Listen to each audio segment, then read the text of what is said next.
we are going to discuss about the disposal of sewage effluent. Sewage effluent is nothing but the treated sewage or the effluent from the sewage treatment plant. That is, we are going to dispose it in the nearby water bodies or stream or lake, etc. Okay.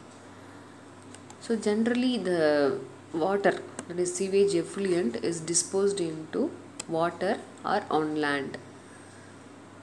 The disposal of water on land by means of dilution into river, lake or sea, like that nearby water bodies. So disposal on land, that is the sewage effluent, is used for irrigation purpose. It's called effluent irrigation or sewage farming or broad irrigation. Okay. So the treated effluent, once it is disposed on water, so it does not cause a major problem, because due to the self purification process of the natural water, it gets diluted. But when we are disposing about that is when we are disposing the raw sewage, then it's a big problem. Again, it's posing a big problem about the concentration, that is about the degree and amount of treatment which is given to the raw sewage. If the quantity or concentration of the sewage is more, then it poses a severe problem to the nearby stream bodies. Okay, because if dilution factor is more than 500, then normally no treatment is required. But if it is between 300 to 500, then the primary treatment like plain sedimentation is required. If the dilution factor is in between 150 to 300, the treatment such as the sedimentation, screening and essentially the chemical precipitations are required. If it is less than 150, that is the dilution factor is less than 150, then it should be completely treated. Okay, completely treated before disposing the sewage effluent into the nearby water bodies.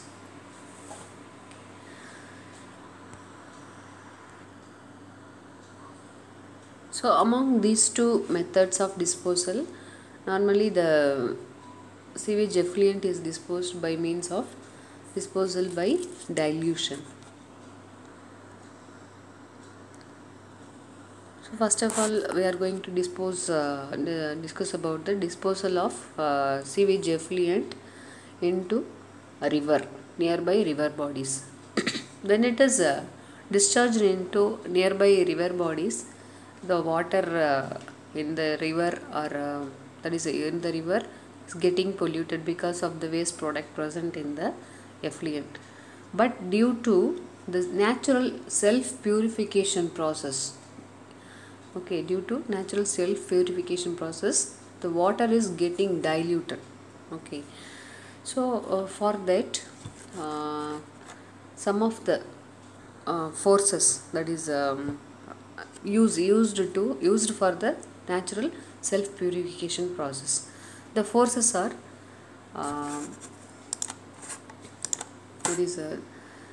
divided into two. Okay, that is first one is physical forces and second one is chemical forces.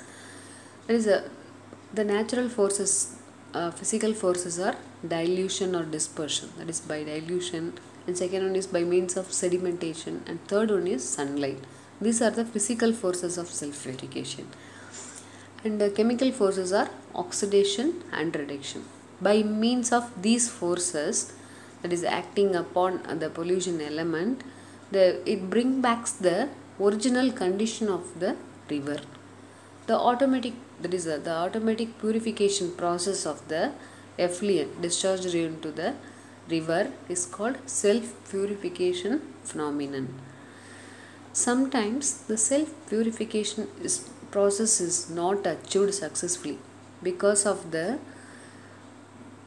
quantity and concentration of the effluent discharged into the water body is more, then the river water will get polluted by itself because of the concentration of the sewage effluent. If it is very high, then it cannot self purified by itself. Also, it affects the sea. It pollutes the sea when it is directly discharged into the river.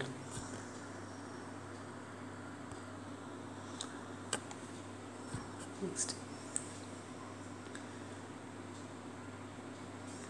as we have discussed about the natural forces of self purification process, the following factors affects the forces, that is temperature, turbulence, hydrography, that is nothing but velocity, and surface expanses, that is of the river stream, and rate of regeneration. These are the forces which affects the physical and chemical forces of the self purification process.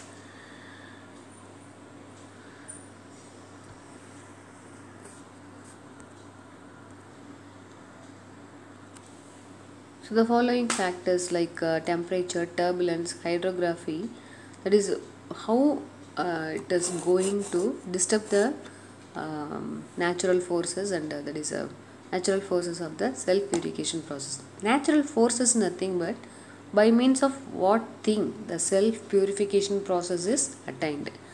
For example, if you take sedimentation, that is the settleable solids will settle down into the bed of river. By means of sunlight means the algae plants by absorbing the carbon dioxide and releasing oxygen by the process as photosynthesis. By means of chemical forces like oxidation and reduction means oxidation will continue till the organic matter has been completely oxidized. This is the most important action that is responsible for affecting the self purification of the river. Next one is reduction. That is the anaerobic bacteria at the bottom of the river body will help in splitting the complex organic constituents into the liquid gases, and that is by means of ultimate stabilization by oxidation, that is the reduction happened. Okay, so but the factors like temperature, turbulence affects the forces which is responsible for the self purification process. For example, if you take temperature, at high temperature the capacity of the DO concentration is very low, that is it is very difficult to maintain the DO concentration. Then if it is low, then the rate of biological and chemical activities are very high. It causes a rapid depletion of the dissolved oxygen present in the water. Then automatically it leads to the anaerobic condition. It is the pollution due to putrescible organic matter is very high. Next one is if you take it turbulence, it affects, it is not desirable for the sedimentation, because if turbulence is more, it cannot be, that is the sediment cannot be sedimented at the bottom. It increases the turbidity and retards the algae growth. Okay, so which is useful in aeration process. Okay, the like if you take the hydrography, like high velocity, it causes again turbulence and rapid reaeration, while large surface expanse will also have the same effect. Likewise, the large amount of the dissolved oxygen present in the water is that is it is better, and earlier the self purification will occur. Okay, the self purification, this process of a stream, a polluted stream, that is divided into 4 zones, that is the zones of river. This is zones of pollution in the river. The first one is zone of degradation. The zone of degradation is situated just below just below the outfall sewer when discharging its content into the stream. This zone is very dark and turbid, having more, that is the formation of the sludge deposition at the bottom. Here the DO is reduced about 40%.